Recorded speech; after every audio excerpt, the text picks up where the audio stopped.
आयुष्यभर आपल्या मुलाच्या मागे ढाल बनून उभा राहिला ना, आज महाराज सगळं काही आहे, पण पाठीवरती थाप देणारा बापाचा हात उरला नाही, त्याला किंमत विचारा. आज शिंदे परिवाराला आठवेल, लेकिन आठवेल की आम्ही जन्माला आलो, आमच्या बापाने आम्हाला हातात उचललं. लहानच कवळ बाळ जन्माला आलं, आमच्या बापाने आम्हाला हातात उचललं, आमचं कडकडून मुका घेतला. अरे आनंद झाला की लक्ष्मी घरात जन्माला आली. त्या लेकींना विचारा, आज त्यांना आठवेल आमच्या बापाने आम्हाला आंघोळ घातलेली, आमच्या बाबांनी आम्हाला हाताने घास भरवला.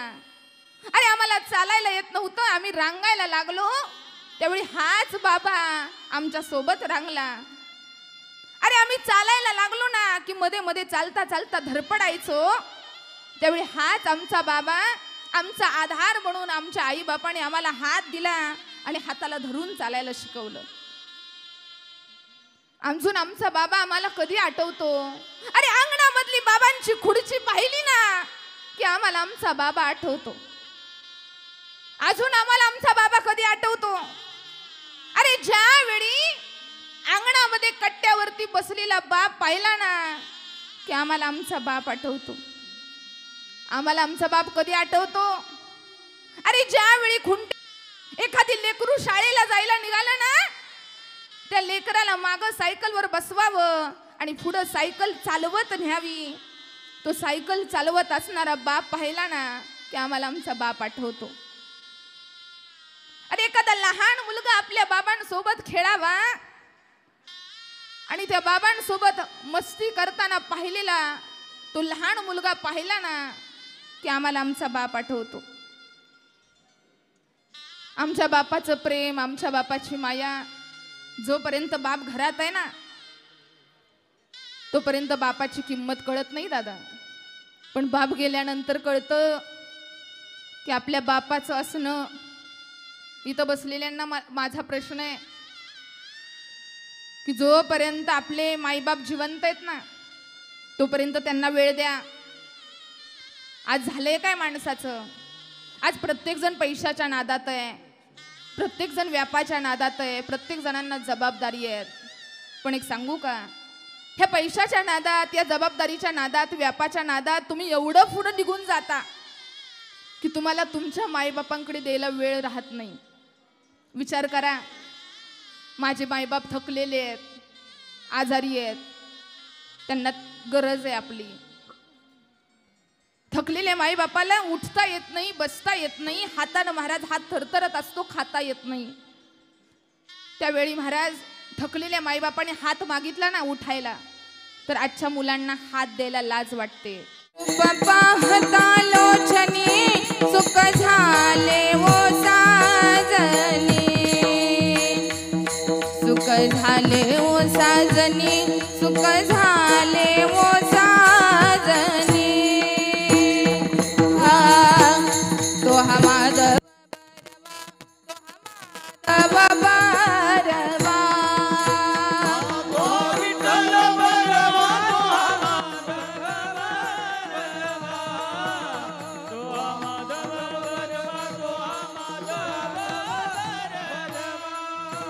बहुत सुकृताची जोडी म्हणून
बाप रखुमा देवीवर सर्व सुखाचे आगर रखुमा देवीवर बाप रखुमा देवीवर बाप रखुमा देवीवर सर्व सुखाचे आगर बाप रखुमा देवीवर बाप रखुमा देवीवर बाप रखुमा देवीवर सर्व सुखाचे आगर बाप रखुमा देवीवर बाप रखुमा देवीवर बाप रखुमा देवीवर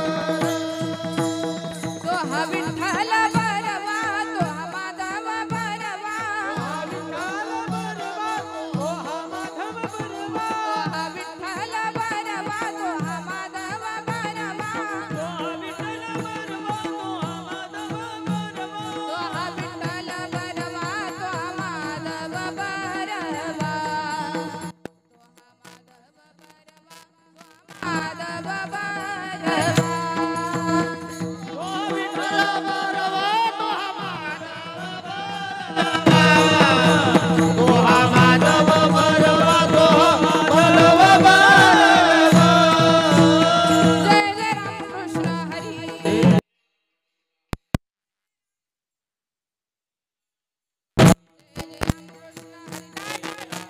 जय रामकृष्ण हरी जय जय रामकृष्ण हरी जय जय रामकृष्ण हरी जय जय रामकृष्ण हरी जय जय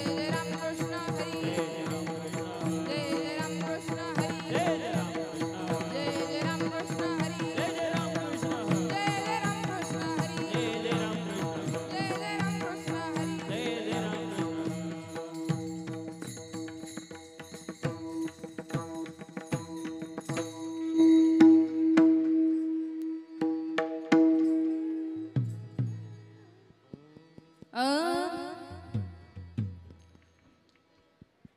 अनुसरे तो अमर झाला अनुसरे तो अमर झाला अनुसरे तो अमर झाला अनुसरे तो अमर झाला अंतरला संसारा अंतरला संसारा अंतरला संसारा अंतरला संसारा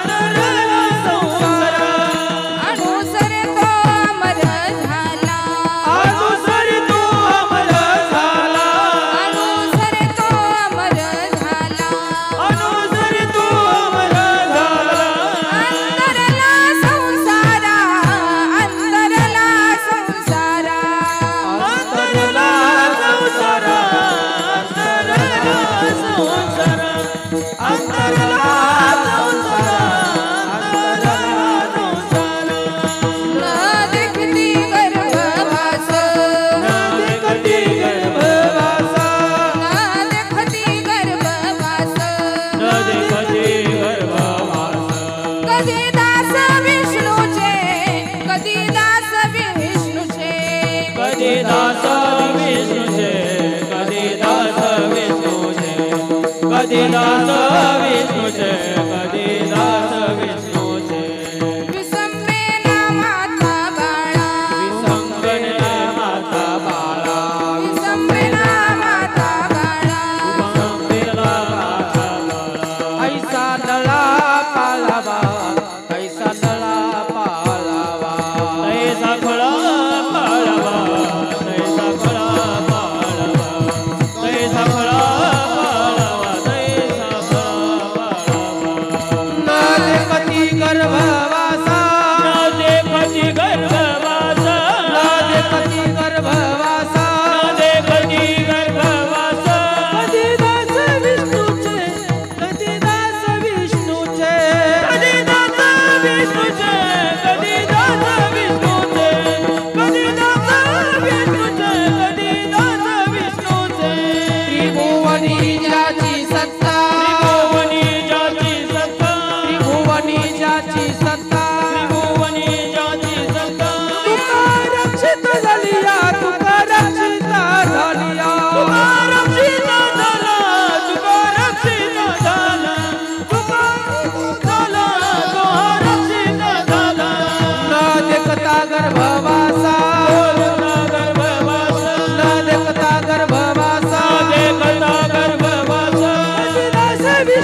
कधी दास विष्णूचे कधी दास विष्णूचे कधी दास विष्णूचे कधी दास विष्णूचे कधी दास विष्णूचे हो बारकुमाई हो बारकुमाई हो बारकुमाई हो बारकुमाई हो बारकुमाई टाळ टाळ बारकुमाई हो बारकुमाई हो बारकुमाई हो बारकुमाई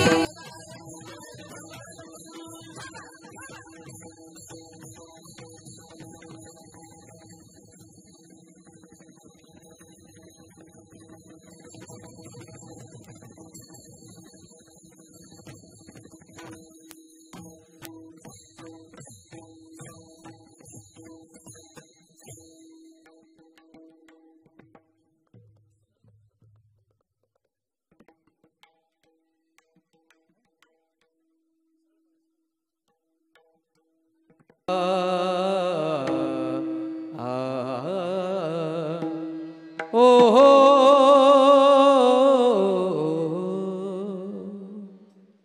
ओ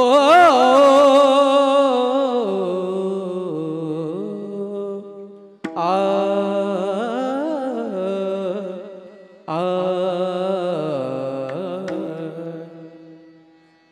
अनुसरी रे तो अमर झाला अनुसरे तो अमर अनुसरे तो अमर झाला अनुसरे तो अमर झाला अनुसरे तो अमर झाला अनुसरे तो अमर अनुसरे तो अमर झाला अनुसरे तो अमर झाला अंतरला संसारा अंतरला संसारा संसारा न देखती गर्भवासा न देखती गर्भवासा अंतरला संसारा अंतरला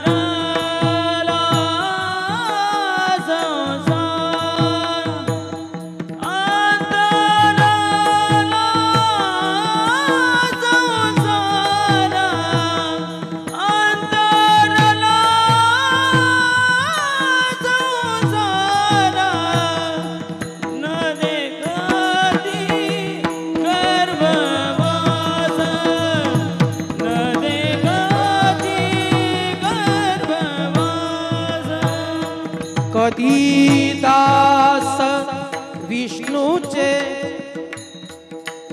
कधी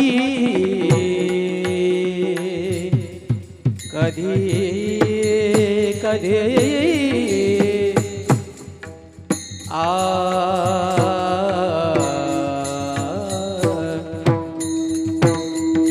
कधी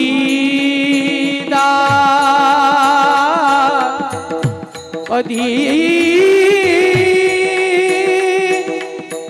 कधी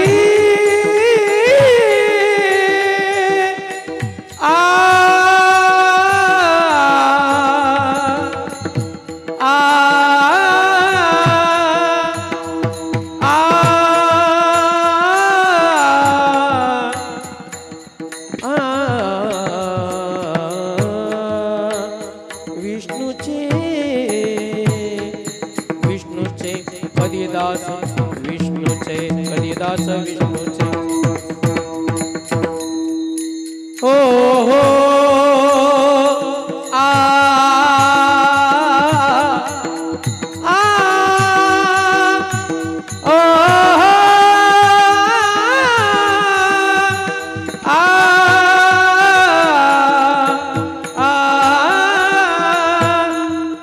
कधी दास विष्णूचे विष्णूचे विष्णूचे विष्णूचे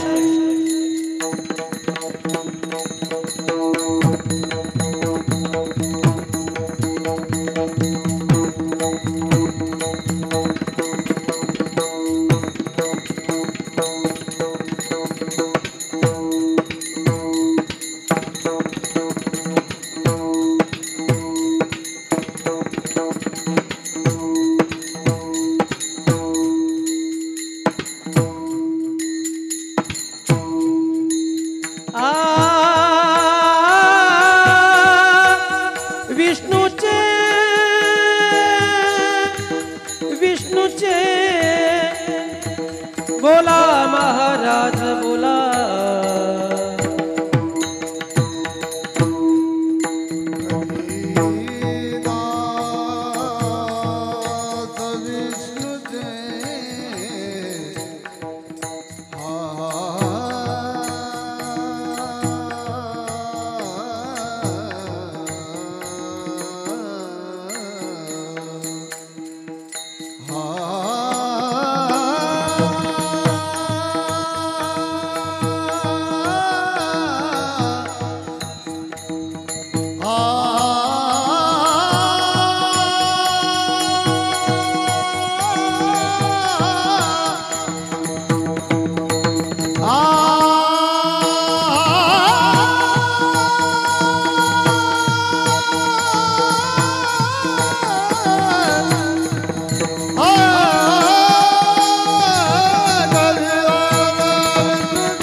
विष्णूचे न देखती गर्भवास न देखती गर्भ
गजाननं भूतगणादिसेवितं कपितजम्बुफलचारुभक्षणम् उमासुतं श्लोकविनाशकारकं नमामि विघ्नेश्वरपादपङ्कजं नमो विठ्ठला राजया पाण्डुरङ्गा नमो रुक्मिणी माऊली ज्ञानगंगा नमो पुंडलिका नमो चंद्रभागा नमस्कार माझा रुक्मिणी पांडुरंग पांडुरंगा करू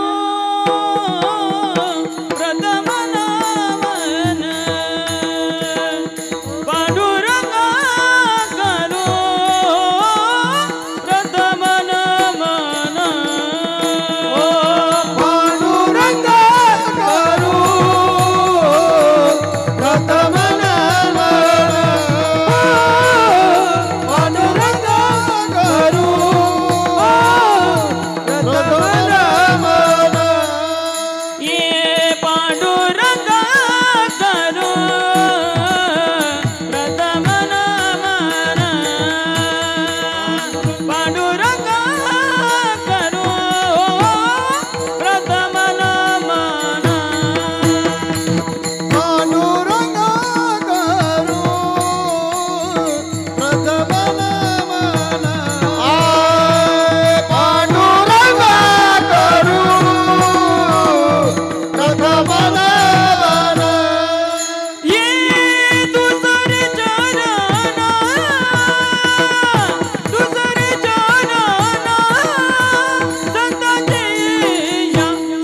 संतांची या त्याच्या कृपादाने कधी विचारू त्याच्या कृपादाने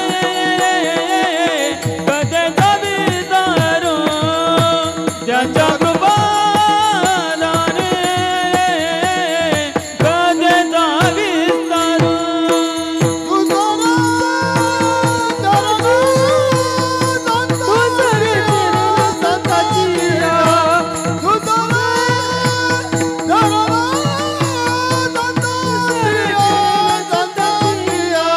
ये त्यांच्या कृपादाने कधी विचारू त्यांच्या कृपा दाने कधी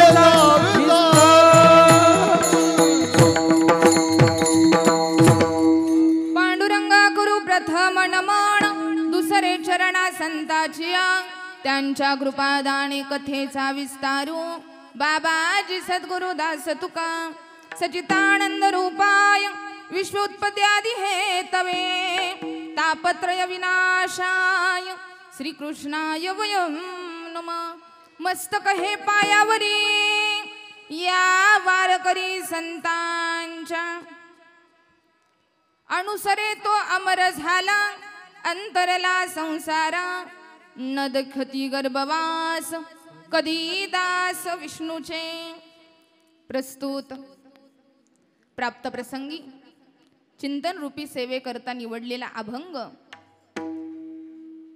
जगदमान्य संत संतमान्य संत जगतवंदनीय संत श्रेष्ठ तुकोबाराय यांचा 4 चरणाचा अभंग माणसानं जन्माला आल्यावर जीवनामध्ये करावं तर अनुकरण नाही. जन्माला आल्यावरती जीवनात येऊन जर अमर व्हायचं असेल तर एखाद्याचं अनुकरण करून अमर होता येत नाही, तर अनुसरण करून अमर होता येतं. याचं उत्तम असं उदाहरण या अभंगातून महाराज स्पष्ट करतात. विठ्ठल विठ्ठल विठ्ठल विठ्ठल विठ्ठल विठ्ठल विठ्ठल विठ्ठल. ज्या निमित्तानं आजचा हा एकदिवसीय कीर्तन सोहळा, ज्या निमित्तानं आजचा हा कार्यक्रम चालू आहे, निमित्त सगळ्यांना ज्ञात आहे. हे नैमित्तिक कीर्तन महोत्सव ज्यांच्यामुळं आजचा हा सोहळा आपण पाहतोय, आपले आदरणीय कैलासवासी वैकुंठवासी स्वर्गवासी सगळ्यांचे लाडके असणारे भाऊ आपल्या सुभाष भाऊ शिंदे यांचं आज भाऊंना जाऊन वर्ष झालं. तसं बघायला गेलं ना तर अजून सुद्धा वाटत नाही की भाऊ आपल्यात राहिले नाहीत. आजही असं वाटतंय की हा कीर्तनाचा कार्यक्रम चाललाय आणि पुढून कुठून तरी भाऊ चालत येतील. कारण आपल्या गावामध्ये कोणताही कार्यक्रम असू द्या, अहो गरीबातल्या गरीबाच्या घरचा कार्यक्रम असू द्यात, एक वेळ भाऊ मोठ्याच्या घरी जायचे नाहीत, पण गरीबाच्या घरचं श्राद्ध असू द्या, गरीबाच्या घरचा कोणता कार्यक्रम असू द्या, कोणत्याही अडचणीमध्ये कोणताही कार्यक्रम असू द्या, कधीच आपल्या गावातली माणसं असू द्यात, गरजू लोक असू द्यात, प्रत्येकाला नेहमी मदतीला तत्पर असणारे भाऊ. आणि आज असं रोज दरवेळेस कीर्तनामध्ये माझं कीर्तन चालू असायचं ना, असं भाऊ पुढं बसायचं. त्यांना अभिमान असायचा की बाहेरचे कीर्तनकार तर येतीलच आपल्या गावात. आज मला एवढंच सांगायचं की आपल्या भाऊंच्या लेकी असतील, आपले चेतनदादा असतील, आमच्या प्रतिभाताई असतील, आज काय त्यांना कमी आहे? वैभव कमी आहे? ऐश्वर्य कमी आहे? आज महाराष्ट्रातला मोठ्यातला मोठा कीर्तनकार ते आणू शकले असते इथं, पण मलाच कीर्तनाला इथं का बोलवायचं? याचं कारण असं आहे की भाऊंनी नेहमी आपल्या गावातल्या मुलीला मोठं स्थान दिलं आणि नेहमी मला लेकीप्रमाणे जपलं. आणि आज खऱ्या अर्थानं इथं कीर्तन करायला मला संधी मिळते ना, मी माझं मोठं भाग्य समजते की भाऊंच्या श्राद्धानिमित्त मला इथं नामस्मरण कीर्तन करायला मिळतंय. कारण भाऊंच्या आत्म्याला शांती लाभावी आणि ते निश्चितच लागणार आहे. जो माणूस नेहमी सत्कार्यात होता, सत्मार्गात होता, ज्यानं नेहमी कधीच कुणाला दुखवलं नाही, नेहमी लोकांच्या हसण्याचं कारण बनला, आज भाऊंचा आत्मा इथं येतो, पाहत असतो आपल्या लोकांना. आजच्या दिवशी श्राद्ध का करायचं? आजच्या दिवशी इथं कीर्तनच का? काही लोकांना वाटेल श्राद्धाला कीर्तन ठेवणं म्हणजे फॅशन आहे, दुसरे कीर्तन ठेवतात म्हणून आम्ही ठेवलं. तर त्याला शास्त्रीय कारण असं आहे की श्राद्धाला कीर्तन का ठेवायचं? का श्राद्धाला नामस्मरण? का श्राद्धाला कीर्तनाचा कार्यक्रम? तर तो आत्मा ज्या वेळी हा देह सोडून निघालेला असतो, देह जळतो, आत्मा मरत, ऐकताय ना पुरुष मंडळ, देह जळतो, आत्म्याला मरण. उत्तर येऊ द्या तुमच्याकडून. आत्म्याला मरण. नैनम छिंदंती शस्त्राणी नैनम दहती पावका. कोणत्याही शस्त्रानं ज्याला कापू शकत नाही असा आत्मा आहे, कोणत्याही अग्नीनं जाळू शकत नाही असा आत्मा आहे, कोणत्याही पाण्यात बुडू शकत नाही असा आत्मा आहे. देह जळतो पण आत्म्याचा प्रवास चालू होतो. कोणत्या दिशेने? महिला मंडळ, सगळ्यांना वाटतं मला मेल्यानंतर काय मिळावा? स्वर्ग मिळावा, बरोबर आहे. गेले का कुणी स्वर्गाला? स्वर्गाला जाणं एवढं सोपं नाही. मग इथं कीर्तन का? त्या आत्म्याचा प्रवास चालू होतो स्वर्गाच्या दिशेने आणि तो आत्मा स्वर्गाच्या दाराच्या बाहेर येतो. स्वर्गाच्या दाराच्या बाहेर आल्यावर तिथं मोजमाप होतं. कशाचं? पाप आणि पुण्याचं.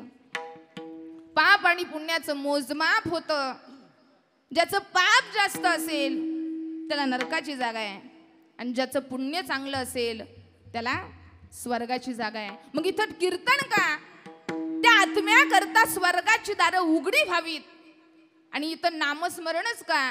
त्या आत्म्याला मुक्ती मिळावी याच्याकरता इथं कीर्तनाची गर्जनाही महत्वाची आहे. विठ्ठल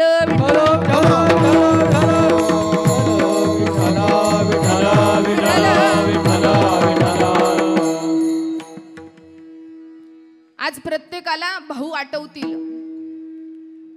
आज आपले भाऊ जाऊन 1 वर्ष झाले. अरे भाऊंच्या जाण्याची किंमत त्यांना विचारा. अरे ज्यांचा भाऊ ज्याला सोडून गेलाय ना त्याला विचारा आपल्या भावाच्या जाण्याचं दुःख काय. अरे ज्या लेकींचा बाप त्यांना सोडून गेलाय ना त्या लेकींना विचारा आपल्या बापाच्या जाण्याचं दुःख काय. अरे ज्या सुनेला जिचा सासरा सोडून गेलाय ना तिला विचारा आपल्या सासऱ्याचं जाण्याचं दुःख काय. त्या लेकाला विचारा जो बाप आयुष्यभर आपल्या मुलाच्या मागे ढाल बनून उभा राहिला ना, आज महाराज सगळं काही आहे, पण पाठीवरती थाप देणारा बापाचा हात उरला नाही, त्याला किंमत विचारा. आज शिंदे परिवाराला आठवेल, लेकिन आठवेल की आम्ही जन्माला आलो, आमच्या बापाने आम्हाला हातात उचललं. लहानच कवळ बाळ जन्माला आलं, आमच्या बापाने आम्हाला हातात उचललं, आमचं कडकडून मुका घेतला. अरे आनंद झाला की लक्ष्मी घरात जन्माला आली. त्या लेकींना विचारा, आज त्यांना आठवेल आमच्या बापाने आम्हाला आंघोळ घातलेली, आमच्या बाबांनी आम्हाला हाताने घास भरवला.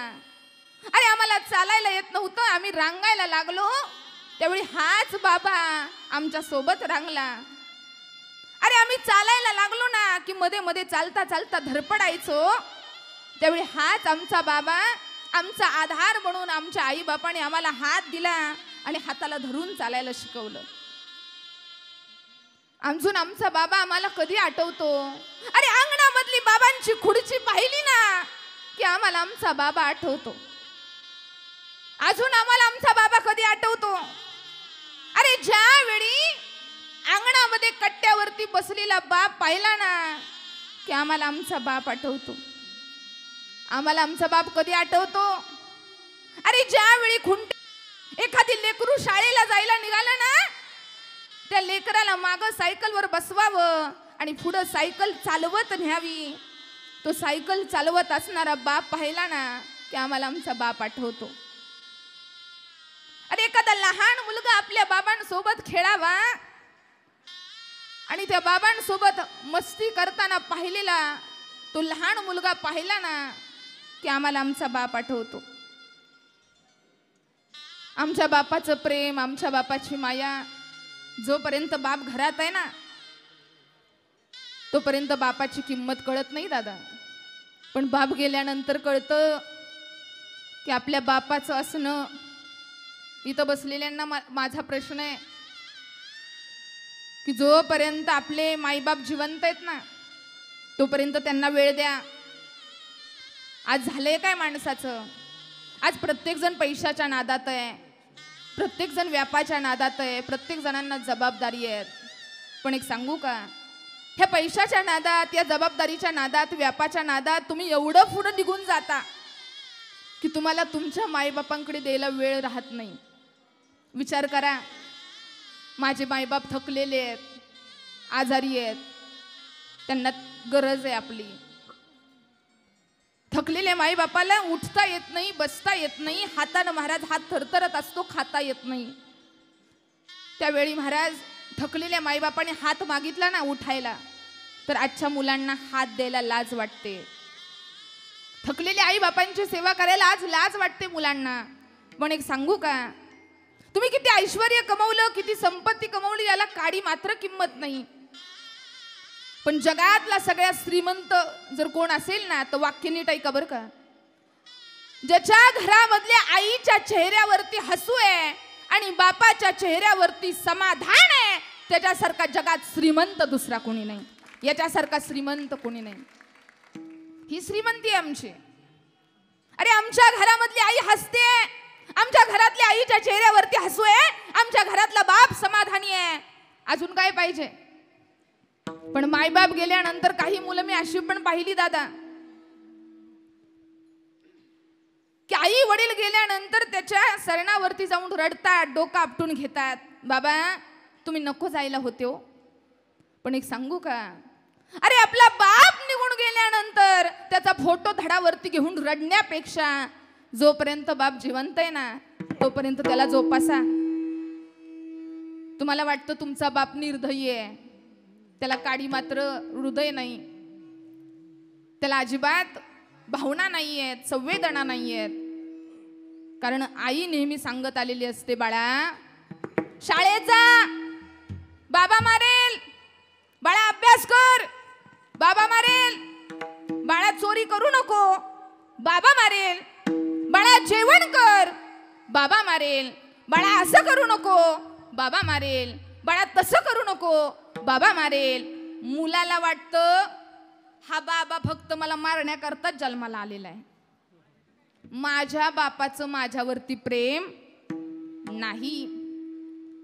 पण बाहेरून नारळाप्रमाणे कठोर दिसणारा बाप आतल्या नारळाच्या पाण्याप्रमाणे किती गोड आहे हे कधी कुणाला कळत नाही. ओरामधी माया त्याच्या काळ्या मेघावाने दाखविना कधी कोणा डोळ्यातल पाणी. झिजू झिजू संसाराचा गाडा हाकला वटामधी आसू जरा मना काटला. घडीभर तू थांब जरा ऐक त्याची धाकर लय अवघड हाय गड्यानो उमगाया बापर उमगाया बापर लय अवघड हाय गड्यानो उमगाया बापर उमगाया बापर लय अवघड हाय गड्यानो उमगाया बापर उमगाया बापर. लय अवघड हाय गड्यानो उमगाया बापर उमगाया बापर. झिजो झिजो संसाराचा गाडा हाकला फटामध्ये हसू जरी कना वाकला. घडीभर तो थांबना ऐक त्याची धापर लई अवघड हाय र गड्या उमगाया बापर उमगाया बापर उमगाया बापर उमगाया बापर. आईची महती आईचं प्रेम सगळे सांगत आले. आईवरती कविता केले जातात, आईवरती कथा कादंबऱ्या लिहिल्या जातात. बघा जर वर्णन जर झालं ना तर जास्त कोणाबद्दल होतं. तुम्ही बोर झाले का? लक्ष आहे ना सगळ्यांचं. जास्त जर वर्णन केलं जगामध्ये जर महती गायली जाते ती कुणाची? आईची. बघा सगळ्यांना श्यामची आई दिसली पण श्यामचा बाबा कधीच कुणाला दिसला नाही. श्यामच्या आईवरती पुस्तक लिहिलं पण श्यामच्या बाबांवरती लिहिलं का हो? अरे माझ्या बाळाला वाचवा माझ्या बाळाला वाचवा म्हणून रडणारी देवकी सगळ्यांना दिसली हो. पण महापूर आलेला आहे आणि त्या पुरामधून टोपलीमध्ये श्रीकृष्णाला घेऊन जाणारा तो पाण्यामधला बाप कधी कुणाला दिसला का? अरे रामा तू वनवासाला गेल्यावर मी तुझ्याशिवाय जगू शकत नाही अशी रडत बसणारी कौसल्या सगळ्यांना दिसते. पण राम वनवासाला गेल्यानंतर ज्याने लगेच जीव सोडला तो दशरथ राजा कधीच कुणाला दिसला नाही रे. अरे छत्रपती शिवरायांनी स्वराज्य घडवलं, सगळ्यांनी महती गायली जिजाऊंची, पण त्याच्या मागे शहाजी राजांचा किती परिश्रम आहे हे कधीच कुणी पाहिलं नाही. अनुकरण करायचं असेल ना, आज माणसं अनुकरण करतात. कुणाची वेशभूषा, त्यांनी कसे कपडे घातलेत मग मी पण तसे घालतो, त्यांनी कशी हेअरस्टाईल केली आहे मी पण तशीच हेअरस्टाईल करतो. हे काय झालं? अनुकरण. लक्ष आहे ना? एखाद्यासारखं कपडे परिधान करणं, एखाद्याचे हावभाव आपल्या अंगी बाळगणं हे झालं अनुकरण. पण एखाद्याचं सगळं जीवन चरित्रच आपल्यात सामावून घेणं हे काय झालं? अनुसरण. छत्रपती शिवाजी महाराजांनी एखाद्यानं छत्रपती शिवरायांसारखी दाढी वाढवली म्हणजे कोणी छत्रपती शिवराय होत नाही. छत्रपती शिवाजी महाराजांसारखी चंद्रकोर लावली म्हणजे छत्रपती होता येत. अरे छत्रपती कुणाला म्हणायचं? ज्यांनी आयुष्यातल्या 50 वर्षातलं आयुष्य, 50-51 वर्षाचं आयुष्य त्यातलं 35 ते 40 वर्ष महाराज स्वराज्या करता देऊ केलं त्याला म्हणायचं छत्रपती. ज्यांना आयुष्य दान केलं स्वराज्या करता. छत्रपती कोणाला पण होता येतं का? अनुकरण करता येईल पण अनुसरण करता येणार नाही. एवढं सोपं आहे का? अरे छत्रपती कोणाला पण होता येत नसतं. शंभूराजे कोणाला पण होता येत नसतं. आणि भाऊ एकच बरं का, भाऊ नंतर कोणाला भाऊ होता येणार नाही. कारण ज्या माणसानं आयुष्यभर, जे माणसं राजकारणात पण नसतात तरी सुद्धा एकमेकावर राजकारण करतात.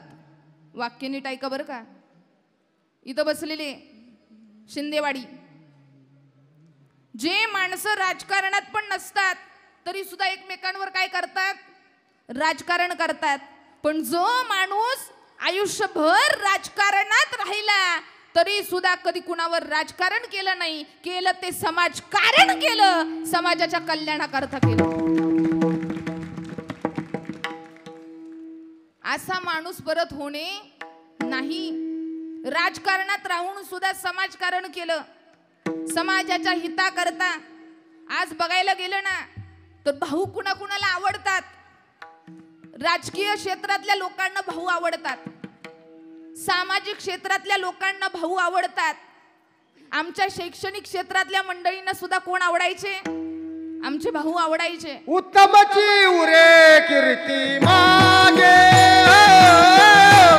उत्तमची उरे कीर्ती मागे, उत्तमाची उरे कीर्ती मागे, उत्तमाची उरे कीर्ती मागे. तुका म्हणे का मरण्याची सरे, म्हणे का मरण्याची सरे, तुका म्हणे का मरण्याची सरे, तुका म्हणे का मरण्याची सरे. उत्तमाची उरे कीर्ती मागे, उत्तमाची उरे कीर्ती मागे, उत्तमाची उरे कीर्ती मागे, उत्तमाची उरे कीर्ती मागे.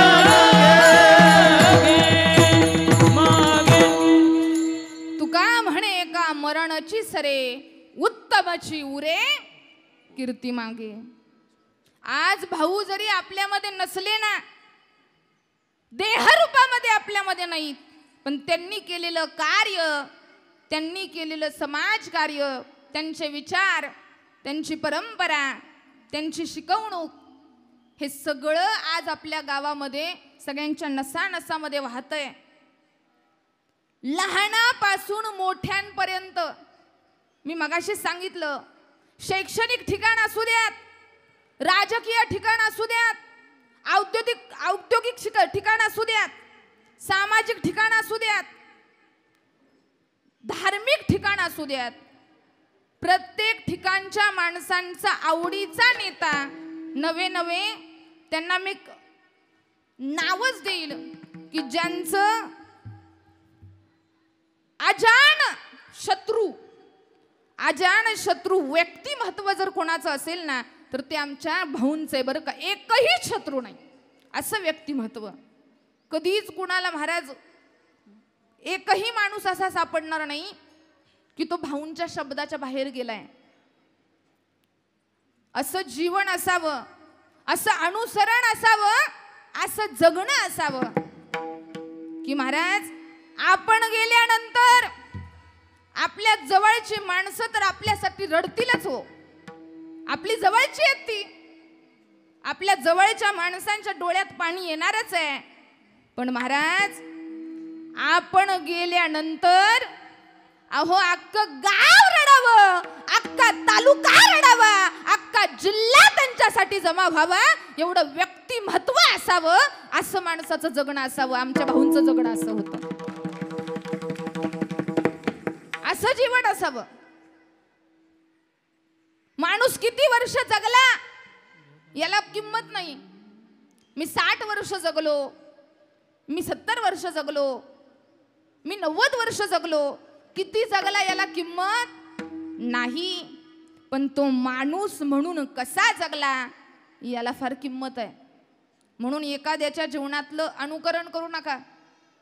कारण याच्यासारखं पकवाज वाजवायला गेलं तर पकवाज तुम्ही आहे असा वाजवू शकता, पण ते पितळ कधी ना कधी उघडं पडू शकतं.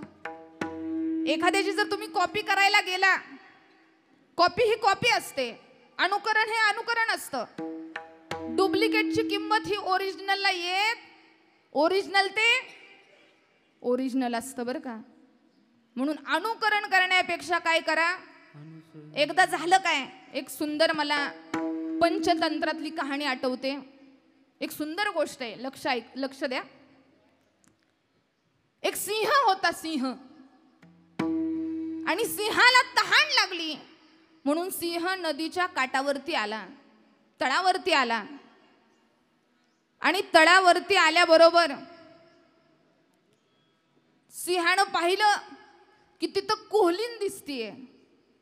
सिंह म्हटला, बरं झालं आज पाण्याबरोबर जेवण पण मिळालं, जेवणाची पण सोय झाली, बरं झालं. आता जशी सिंहानं डरकाळी फोडली तशी ती कोलीन बिचारी घाबरली हो. आणि ती कोलीन गर्भवती होती. बघा, कोलीन गर्भवती होती आणि ती प्रसूतच व्हायला आलेली. जसं का सिंहाची डरकाळी ऐकली, मरण पाहिलं तिनं समोर, तसं पोटातलं बाळ सोडून दिलं, बच्चा सोडून दिला आणि पळाली ती कोलीन. कोलीन पळाली, तिथं तिचं बच्चा खाली पडलंय. सिंह तिथं येतो आणि त्या सिंहानं त्या कोल्याच्या बच्चाला खाल्लं नाही महाराज. का सांगू का, कारण मोठी लोक कधी चिल्लर लोकांसोबत वाद घालत बसत नाहीत. ही मोठ्याची ओळख आहे. काय त्या लहान्यानं काय केलंय, मोठ्याची ओळख आहे महाराज. मोठी माणसं कधी पण बघा, वाद असावा ना तर बरोबरच्या माणसांबरोबर करा. कुठं आमची माणसं महाराज एसटीत भांडत बसतात आणि मी 75चा आहे, मी अरे काय करतो, वय गेलं पण कुठं भांडावं हे कळत नाही. त्याला ज्ञान असावं लागतं. मोठी माणसं कधी पण बघा, मोठ्यानं कधी पण वाद करावा तो मोठ्या बरोबर. आमच्या जनाबाईनं सुद्धा वाद केला हो. कोणाबरोबर? अहो, वाद असा करावा की त्या वादावर सुद्धा कीर्तन झालं पाहिजे. पुण्यवंत पाताळ लोकी नेला, पुण्यवंत पाताळ लोकी नेला, पुण्यवंत पाताळ लोकी नेला, पुण्यवंत पाताळ लोकी नेला. चोरट्याचा बहुमान वाढविला, चोरट्याचा बहुमान वाढविला, वाणाचा अपमान केला, वाणाचा अपमान केला, कीर्तिवानाचा अपमान केला, कीर्तिवानाचा अपमान केला. धुंद झाला तुझा दरबार, धुंद झाला तुझा दरबार, धुंद झाला तुझा दरबार, धुंद झाला तुझा दरबार, धुंद झाला तुझा दरबार, धुंद झाला तुझा दरबार, धुंद झाला तुझा दरबार, धुंद झाला तुझा दरबार. पुण्यवंत पाताळ लोकी नेला, पुण्यवंत पाताळ लोकी नेला, धरणीचा बहुमान वाढविला, कीर्तिवानाचा बहुमान वाढविला, कीर्तिवानाचा अपमान केला, अपमान केला, कीर्तिवानाचा अपमान केला, कीर्तिवानाचा अपमान केला. धुंद झाला तुझा दरबार, धुंद झाला तुझा दरबार, धुंद झाला तुझा दरबार, धुंद झाला तुझा दरबार, धुंद झाला तुझा दरबार, धुंद झाला तुझा दरबार, धुंद झाला तुझा दरबार, धुंद झाला तुझा दरबार.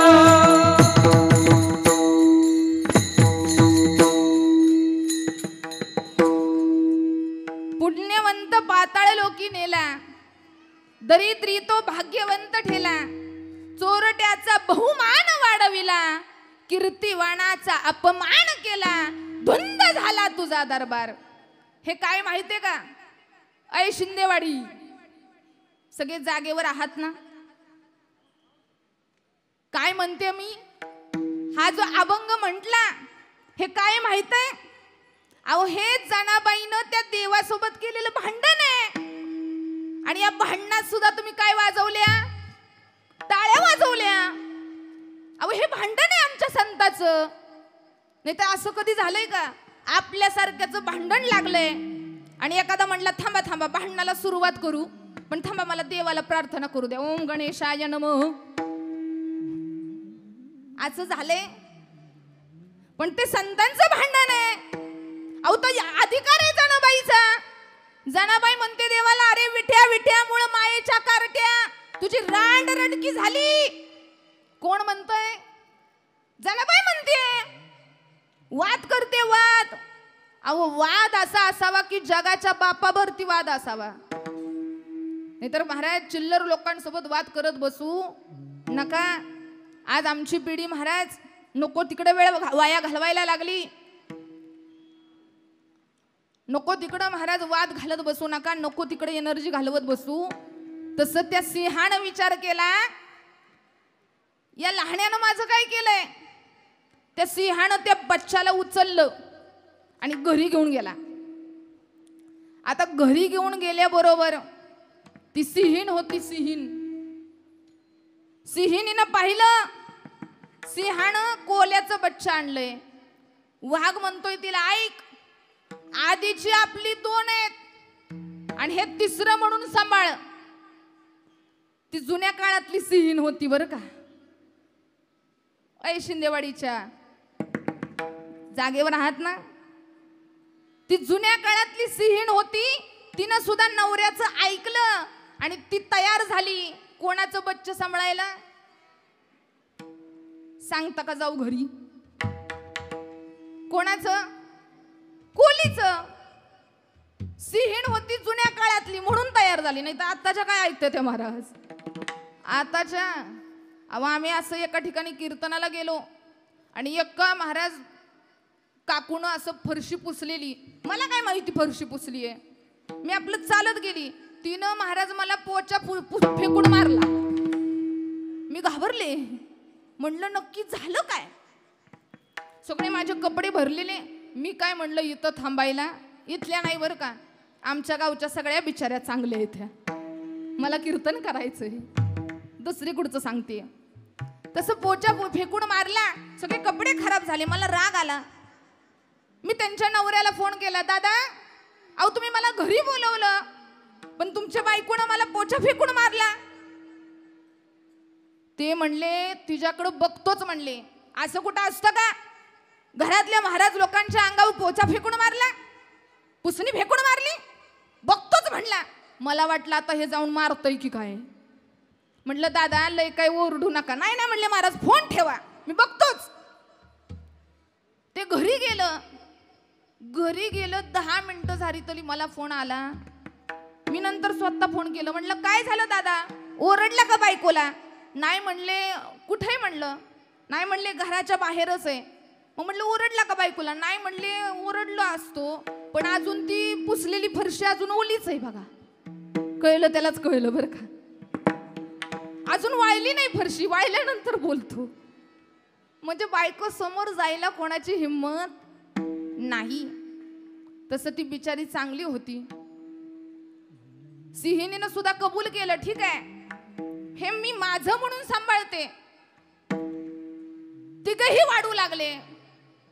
सिंहाची मुलं वाढू लागली, त्या कोलिनीचं मुलं वाढू लागलं आणि ही तिघही मोठी झाली. पण नीट ऐका बरं का. सिंहाचे बच्चे म्हणले चला शिकारीला चला. कारण वाक्य ऐका बरं का. सिंहाची कधी आयत बसून खात नाही. ती लेकरं सिंहाची आहेत. कोले महाराज आयते बसूनच खातात. पण सिंहाचं कधी आयत खात. चला म्हणले शिकारीला. म्हणून महाराज आपल्या मुलांना सुद्धा वळण लावा. पुरुष मंडळ इथं कीर्तनाला आलेले बाप त्यांना माझं सांगणं आहे, असू द्या तुमच्या घरी संपत्ती ऐश्वर्य धनदौलत पण मुलांना आयत बसून खायची सवय लावू नका. आपलं पोरग महाराज महिन्याला 20,000 कमवत असू द्या, 15,000 कमवत असू द्या, पण इथं आलेल्या कीर्तनाला आलेल्या मुलांना माझं सांगणं आहे की एकदा तुम्ही वयात आला ना की आई बापांच्या पैशावरती जगायचं बंद करा. काय करायचं? अहो आपला पगार 5,000 असू द्यात, आपला पगार 10,000 असू द्यात, नवे नवे आपल्याला दिवसाचं जरी 400-500 रुपये मिळत असतील ना तरी पुरेसे आहे, पण ते स्वतःचं असावं. आणि कधीतरी काय करा माहितीये का, इथं कीर्तनाला आलेले पुरुष मंडळ ज्यांच्या बापानं आयुष्य कष्टामध्ये घालवलं ना, त्यांना माझं सांगणं आहे की कधीतरी आपल्या कमवलेल्या पैशातून आपलं पैसे महाराज 400 रुपये असू द्या, 500 रुपये असू द्या, त्या 500 रुपयाचं कापड आणा आणि त्या कापड 30-35 वर्ष झाली आमच्या बापाचा एकच टेलर आहे, आमचा बाप त्याच टेलर कडून कपडे शिवतोय. त्या बापाकडं महाराज अंगावरती घालायला कपडे सुद्धा नसतात, तोच महाराज धुवून घालतो, तोच धुवून घालतो. पण मुलांच्या अंगावर ब्रँडेड कपडे आणून देतो ना, तो बाप असतो बरं का. अरे आमच्या बापाच्या पायातली चप्पल पाहिली ना की 2-3 जागेवरती शिवलेली चप्पल आहे, पण आमच्या मुलाला ब्रँडेड शूज आणून देतो. आमच्या मुलांच्या पायामध्ये आज 5-6 हजाराचे शूज आहेत. आज बघायला गेलं ना तर आमच्या मुलांच्या अंगावर ब्रँडेड कपडे आहेत. पण एक सांगू का, मी राहतो कसा, मी किती चांगले कपडे घालतो, मी दिसतो कसा, याला किंमत नाही. माणसाचं दिसणं चांगलं असावं का असणं चांगलं असावं? पुरुष मंडळ, मी दिसायला चांगला असावा का मी असायला चांगला असावं?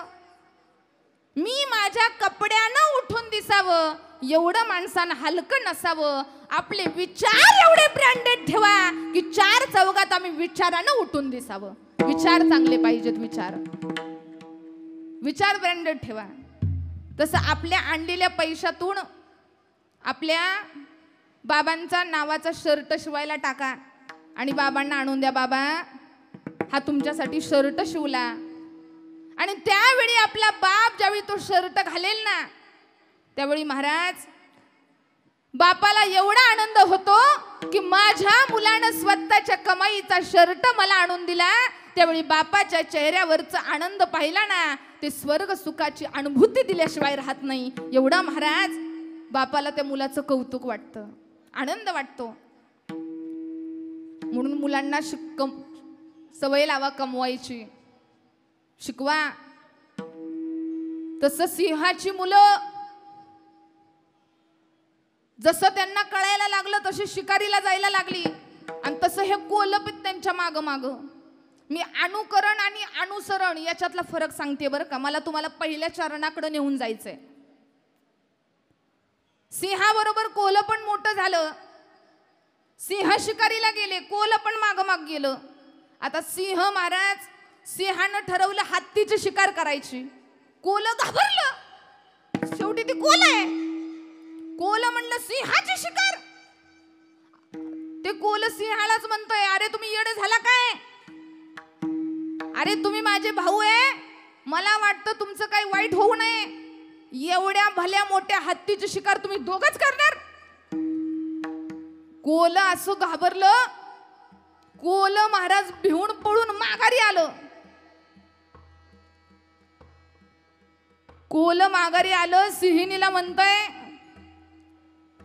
आई अगं आज काय आपले 2 भाऊ राहत नाही, तुझी 2 मुलं जिवंत राहत नाही, तुला मी एकटाच मुलगा राहतोय.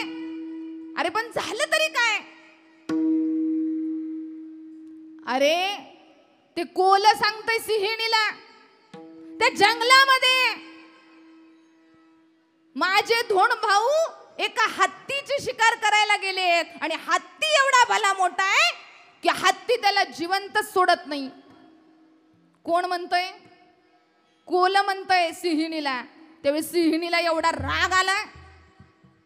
सिंहिणी म्हणते, अरे कोल्या, अरे आयुष्यभर लहानपणापासून आमच्या घरी लहानाचा मोठा झाला रे कोल्या, लहानाचं मोठं केलं तुला, अरे आई सारखं सांभाळलं तुला कोल्या, पण आज तुझे भाऊ मरताना दिसतायत, तर तू मरताना दिसताना त्या भावांना एकटं सोडून आला. अरे आज जर तू नुसता हत्तीच्या आणि सिंहाच्या युद्धात जरी तिथं शिकारीमध्ये जरी तिथं उपस्थित राहिला असता ना, तरी इतिहासात तुझं नाव अजरामर झालं असतं. पण कोल्या अरे आपल्या भावाला मरताना पाहून तू पळता पाय काढलास आणि माघारी आला. अरे कोल्या, तू माझा पुत्र देखील आहे, तू शूर आहेस, तू चतुर आहे, पण एक सांगू का, एवढं जरी असलं ना तरी सुद्धा तू सिंहाची बरोबरी करू शकत नाही. कारण नाटकातलं कोलं कधी सिंहाची बरोबरी करू शकत नाही. नीट ऐका बरं का, नाटकातलं कोलं कधीच सिंहाची बरोबरी करू शकत नाही. अरे ती सिंहाची बच्चे आहेत, सिंहाची मुलं आहेत, ती कधीच मरू शकत नाही. मी सांगते ती शिकार करूनच माघारी येणार. पण कोल्या, तू नाटकातला कोला आहे आणि जे नाटक करतय ना त्याला आमच्या घरात थारा नाही. तू बाहेर हो, कारण नाटकातलं कोलं इथं चालत नाही. आणि महाराज, नाटकातला परमार्थ तुकोबाऱ्यांना चालत नाही. विठ्ठल विठ्ठल विठ्ठल विठ्ठल विठ्ठल विठ्ठल विठ्ठल. म्हणून महाराज म्हणतात की अनुकरण केलं कोल्यानं सिंहाचं, पण त्याला सिंह होता येत नाही. तसं महाराज म्हणतात की अनुकरण करू नका, तर काय करा, अभंगाचं पहिलं चरण. अनुसरे तो महाराज म्हणतात की ज्यानं अनुसरण केलं त्याचं जीवन अजरामर झालं. ज्याप्रमाणे आमच्या भाऊंचं जीवन आज खऱ्या अर्थानं भाऊंना श्रद्धांजली अर्पण करत असताना सगळ्यांनी विनंती करायची, सगळ्यांनी प्रार्थना करायची की आमच्या भाऊंचं जीवन सुद्धा असंच अजरामर असावं. नवे नवे आमच्या भाऊंना सुद्धा देवमार्ग मिळावा. आमच्या भाऊंची यात्रा ही सुखाची आणि समाधानाची असावी. कारण ज्ञानदेव सांग झाला हरिपाठ, पूर्वजा वैकुंठ मार्ग सोपा. म्हणून या संसार सागरातून तरायचं असेल ना तर तुका म्हणे येथ सोडविला कोणी एका चक्र पाणी वाचवणिया. फक्त त्या देवाशिवाय या सगळ्यातून सोडवणारा कोणी नाही. कारण आम्ही सगळ्यांना बांधून घेतलंय. महाराज इथं सांगतात की अंतरला संसारा.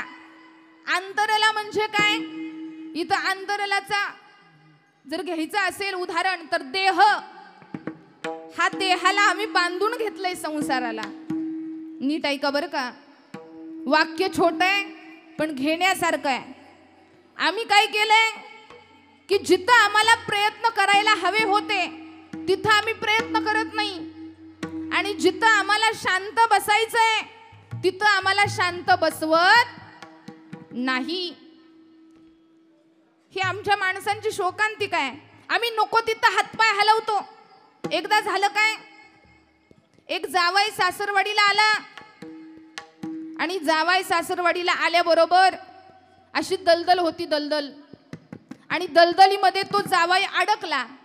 एक पाय काढाय गेला की दुसरा पाय गुतायचा, दुसरा पाय काढाय गेला की पहिला पाय अडकायचा. आणि जसं तो हलायला लागला, हालचाल करायला लागला, तसं चिखलात अधिकच गुंतत गेला. आता तिथं काही 4 बायका होत्या. त्यांनी पाहिलं, बाई गावचे बापू दिसतायत. पहिलं जावयाला बापू म्हणायचे बरं का. पहिलं काय म्हणायचे, बापू. बापू गेले, नंतर पाहुणं म्हणायला लागली माणसं. पाहुणे आले, मग अख्ख्या गावचे ते पाहुणं असायचे. पाहुणं जावाय बापू. पहिलं जावाय बापू म्हणायचे, नंतर पाहुणं झाले, आणि नंतर काय झाले, दाजी. दाजी शब्दात वजन आहे बरं का, दाजी. पण आता दाजी गेले आणि जीजू झाले. मला तर वाटतंय कुठल्या तरी उंदराचंच नाव असावं, जीजू. आता काय जीजू जीजू, अवघड आहे महाराज. दाजी बघा, शब्दात वजन आहे. तसं महाराज बदल झाला. तसं बायकांनी पाहिलं, आपले बापू दिसतायत, गावचे जावाई बापू आहेत, पाहुणे आहेत. तर बायका सांगतायत, पाहुणं ही दलदल आहे, याच्यात जास्त हातपाय हलवू नका. जेवढं जास्त तुम्ही हातपाय हलवचाल तेवढं चिखलात जास्त गुंतत जाचाल. शांत जागेवरती उभा राहा, तुम्ही काहीच करू नका, शांत उभा राहा. मग त्या महाराज बायकांनी काय केलं, एक दोरी घेतली, ती दोरी फेकली. त्या जावाई बापून दोरी धरली आणि ओढत ओढत त्याला काढलं. पण सगळे कपडे चिखलानं भरलेले. पुढं चालत चालत निघालं. गावातला आड दिसला. म्हणला आडावरती हे मळलेले चिखलानं भरलेले कपडे धुवावेत. जसं महाराज ते बादलीनं पाणी काढायला गेलं तसं पाण्यातच पडलं विहिरीमध्ये. नीट ऐका बरं का. पाण्यामध्ये पडलं, हातपाय हलवायला लागलं. तसं त्याला पहिल्या बायकांनी सांगितलेलं आठवलं की अडकलाय, हातपाय हलवू. अरे पण ते तिथल्यासाठी होतं, इथं पाण्यात हातपाय हलवावेच लागतात. त्याला आठवलं की गावातल्या बायकांनी सांगितलेलं हातपाय हलवू नका, नाही तर आणखी अडकचाल. ते पाण्यात असं शांत उभा राहिलंय. त्या गावच्या बायका म्हणल्या, काय माणूस वेडा आहे, मरायला लागलाय तरी हातपाय पण हलवणा, बुडाय लागले. तसं बायका सांगतात, अहो जावाय बापू, बुडाय लागला, जरा हातपाय तरी हलवा. ते जावाय म्हणतंय, ज्यावेळेस मी चिखलात अडकलो तर मी हातपाय हलवत होतो, तर माणसांनी मला सांगितलं हातपाय हलवू नका, नाहीतर आणखीन गुतत जाताल. आणि आता मी पाण्यात हातपाय हलवत नाही तरी मला सांगताय हातपाय हलवा. आता नीट ऐका बरं का. त्या बायका सांगतात, अरे ती दलदल होती, दलदल मध्ये जितका हातपाय हलवल तेवढं गुतत जाशील.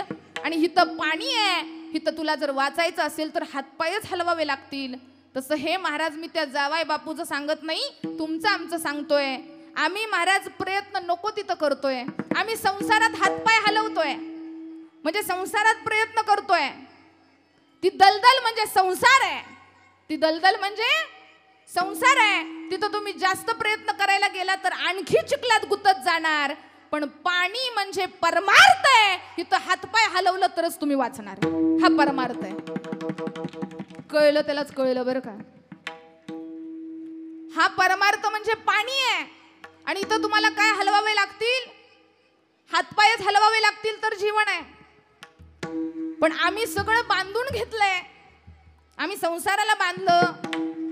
आज आम्ही बघायला गेलो ना तर माणूस म्हणतो आम्ही 50 लाखाचं घर बांधलं, आम्ही 60 लाखाचं घर बांधलं. इथं बसलेल्या पुरुष मंडळांना माझा प्रश्न आहे, जर घर बांधायचं असेल, आपण 50-60 लाखाचं घर बांधलं, तर त्या घराचं मालक कोण झालं? पुरुष मंडळ सांगता का जाऊ घरी? साधा प्रश्न आहे. आपण 50-60 लाखाचं घर बांधलं, त्या घराचे मालक आपण का शेजारचे? आपणच ना. मग महाराज घर बांधून झाल्यानंतर सप्ताह असेल, गावामध्ये मोठं काम असेल, माणसं जर म्हणली ना महाराज चला गावामध्ये कीर्तन आहे, गावामध्ये नामस्मरण आहे, चला कीर्तनाला, तर माणसं काय म्हणतात माहितीये का, महाराज आलो असतो बरं का, नाही कीर्तनाला आलो असतो पण घरी कुणी नाही. काय म्हणतात, मला सांगा घर कुणी बांधलं? महिला मंडळ, घर कुणी बांधलं? तुम्ही का शेजारच्यांनी? तुम्हीच ना. पण त्या घरानेच तुम्हाला बांधलं. आज आम्ही म्हैस जरी विकत घेतली ना तरी महाराज म्हैस विकत घ्यायला सुद्धा 70 ते 80 हजार जातात. आणि म्हैस विकत घेतल्या तर म्हैशीचं मालक आपण का शेजारचे? आपणच ना. मग मला सांगा, रोज सकाळी सकाळी उठल्यानंतर कोण कोणाचं शेण काढतं? ऐ शिंदेवाडी, तुम्ही म्हैशीचं का म्हैस तुमची? अहो विचार करा. आम्ही मालक व्हायला गेलोय पण आम्ही नोकर होऊन बसलोय. आम्ही घर आमच्यासाठी बांधलं पण त्या घरानेच आम्हाला बांधून ठेवलं. घरी कोण नसेल तर आम्हाला कुठं जाता येत नाही, हे संसाराने बांधलंय आम्हाला. आम्ही म्हैस आमच्यासाठी विकत घेतली कारण आम्ही तिच्यावर मालकी दाखवावी, पण म्हैसच आमच्यावर मालकी दाखवते, तिची सेवा आम्हाला करायला लागते. विचार करा जरा, विचार करा. आम्ही कुठं चाललोय? आम्ही मालक व्हायला निघालोय, नोकर होऊन बसलोय. म्हणून हे संसार बंधन सोडावे की. कारण या जगाच्या पाठीवर तुम्ही किती काही करा, पण जाताना येताना रिकाम्या हाताने आलोय आणि रिकाम्या हातानं तुला काही हिफाजत करले,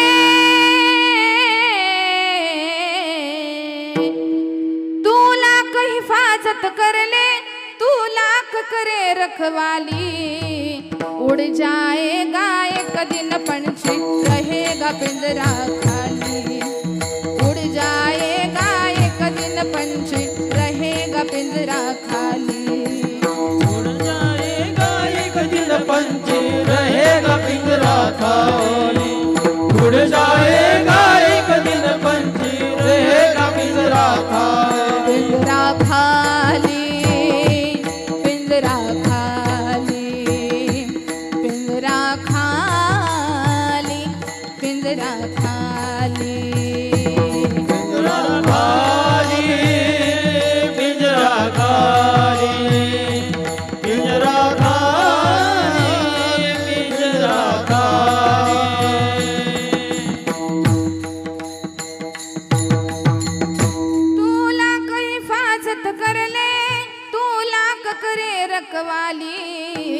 उड़ जाएगा एक दिन पंछी रहेगा पिंजरा खाली, उड़ जाएगा एक दिन पंछी रहेगा पिंजरा खाली.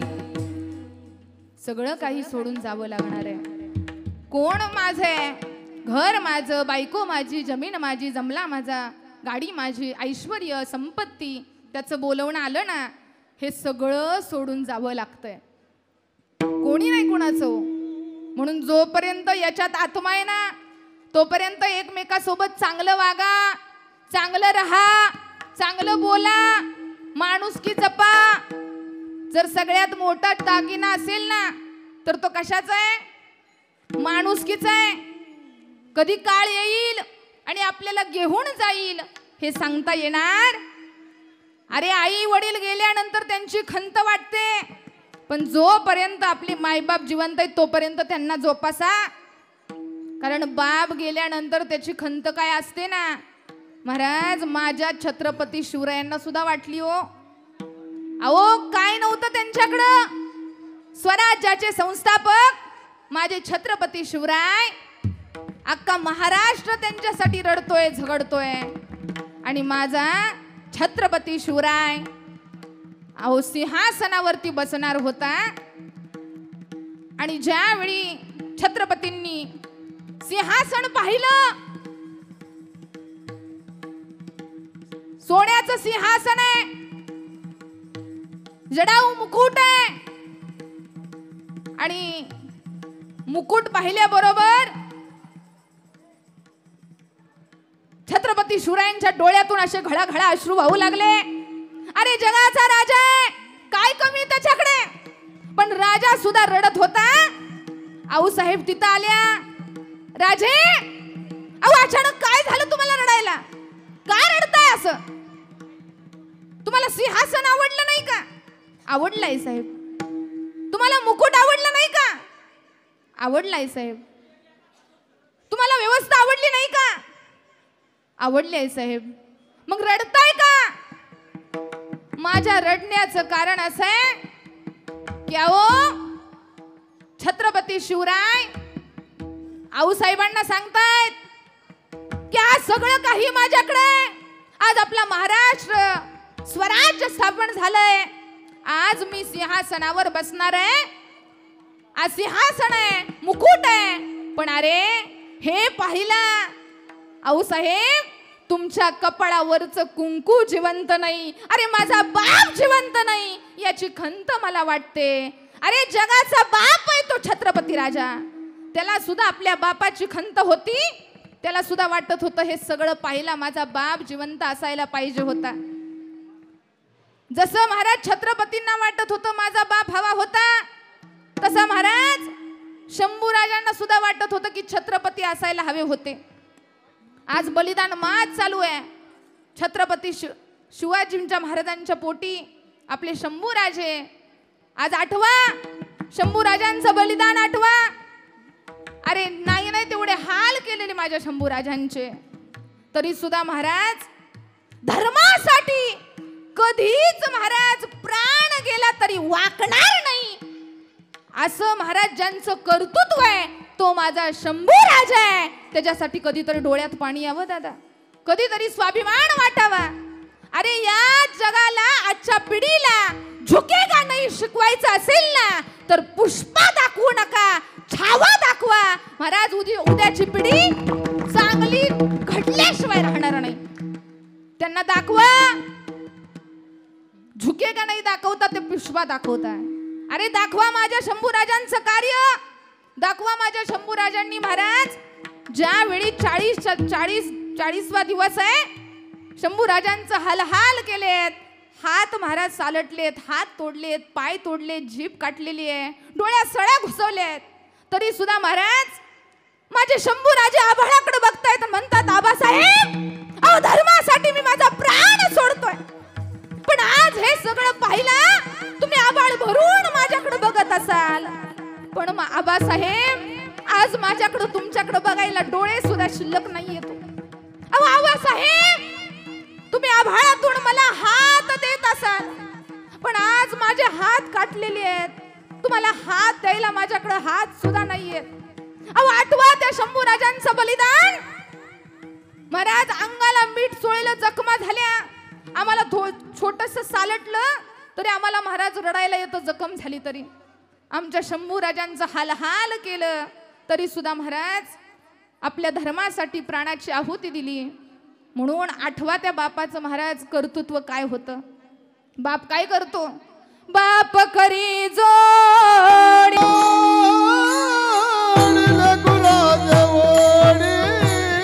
बाप करी जोडी लेकुराज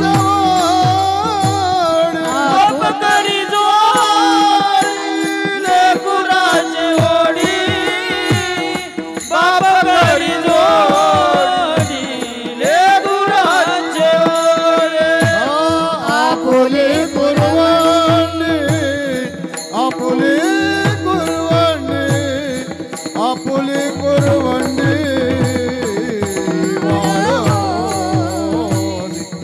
एकाएकी गेला विराजी धरणी. एकाएकी गेला विराजी धरणी.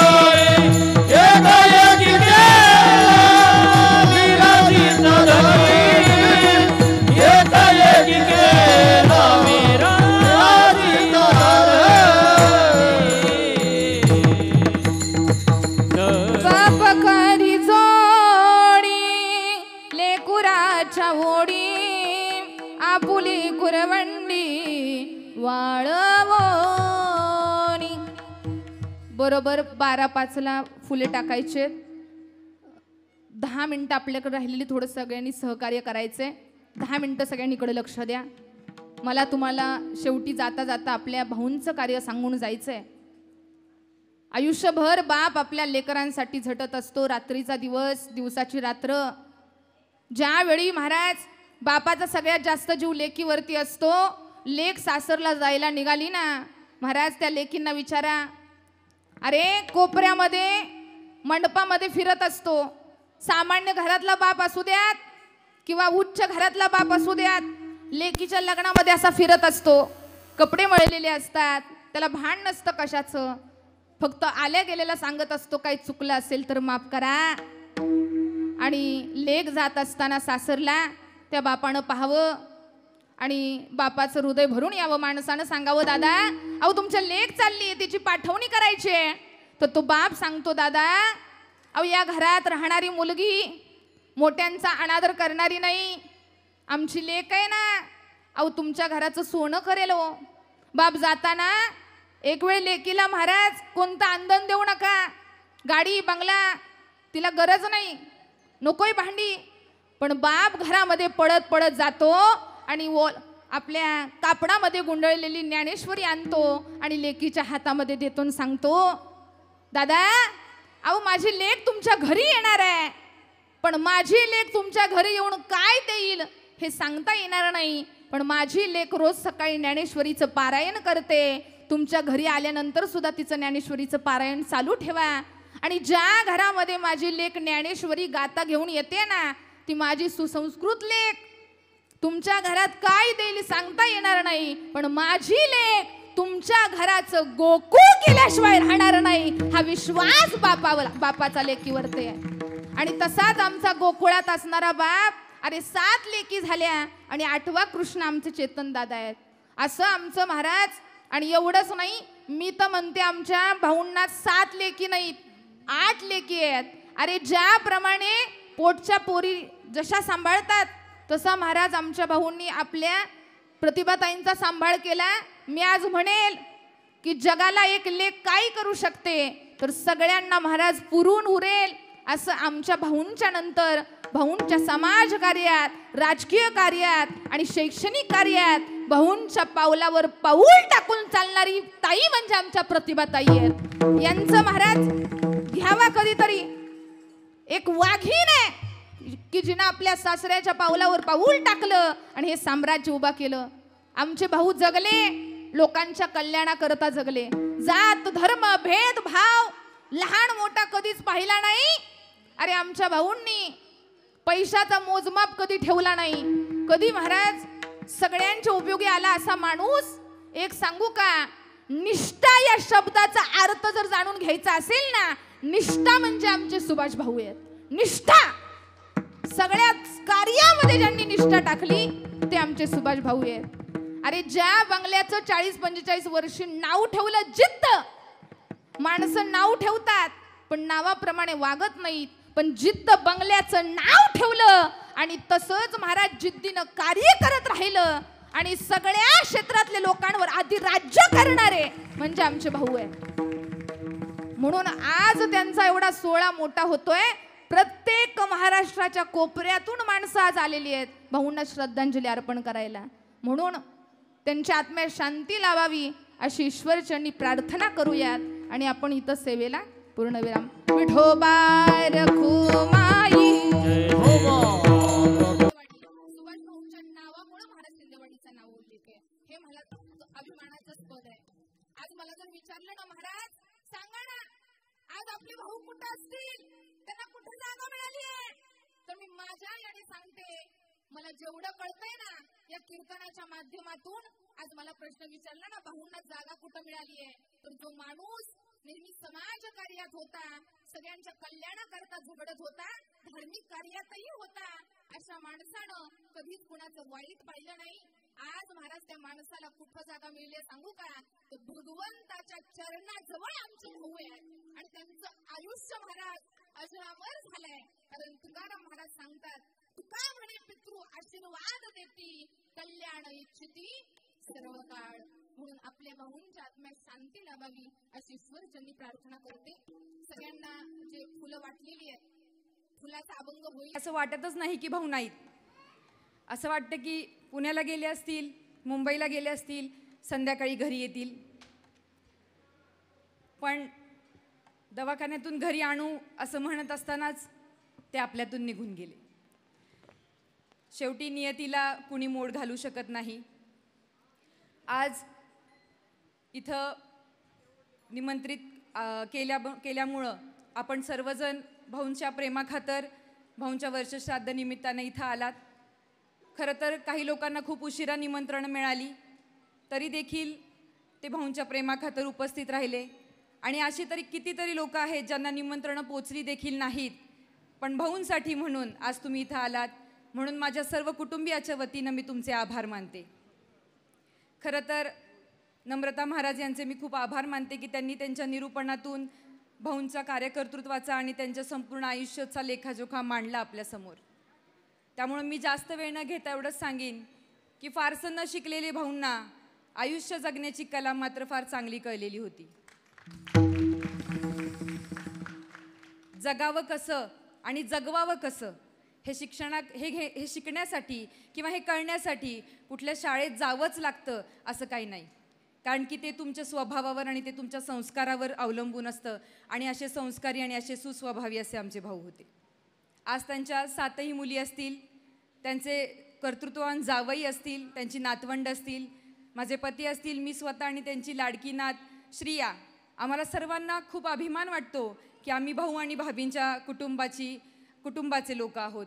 कारण त्यांच्यामुळं आमचं अस्तित्व आहे आणि त्यांच्या नावापुढं आमचं नाव जोडलं गेलं याचा कायम आम्हाला अभिमान राहील आणि त्यानिमित्त मी देवाचे देखील खूप आभार मानते.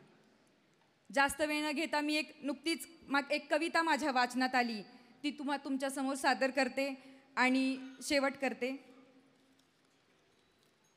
दूर गेली पावले तरी राहिल्या पाऊल खुणा, दिवा झाला शांत तरी प्रकाश त्याचा ना उणा. पावलांच्या त्या खुणांनी वाट आमची रेखली, त्या खुणांवर चालताना सोनकिरणे देखिली. तो थांबून पाही वळून मागे आजला, तो थांबून पाही वळून मागे आजला, वाटेवरी पाहून आम्हा समाधाने हसला. जावे सुखाने आता नको मनी आपल्या कसलाही किंतु, जावे सुखाने आता नको मनी आपल्या कसलाही किंतु, हात जोडून विनविते भाऊ शुभास्ते पंथान संतू, शुभास्ते पंथान संतू. धन्यवाद.